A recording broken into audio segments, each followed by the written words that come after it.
Я познайомилася з цим ароматом, коли я його навіть не зустрічала в наших магазинах, коли він дуже був маловідомий, він і зараз не дуже популярний. Це сицилійська шкіра від Мемо, але я просто закохалась. Це прям супер мій аромат. І я знаю, що для багатьох це також було відкриттям, що є взагалі сицилійська шкіра і що вона така крута. Якщо описувати коротко, то це теж такий міцненький унісекс. І таке враження, якщо грубо описувати, то це такі нагріті, гарячі цитруси, які дуже швидко терли об шкіряний ремінь. І це все нагрілося, і цитруси, і шкіра.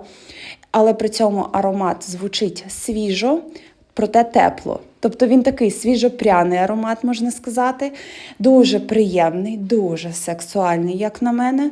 І, знову ж таки, сподобається чоловікам, а жінкам тим, хто любить саме таку категорію унісекс ароматів.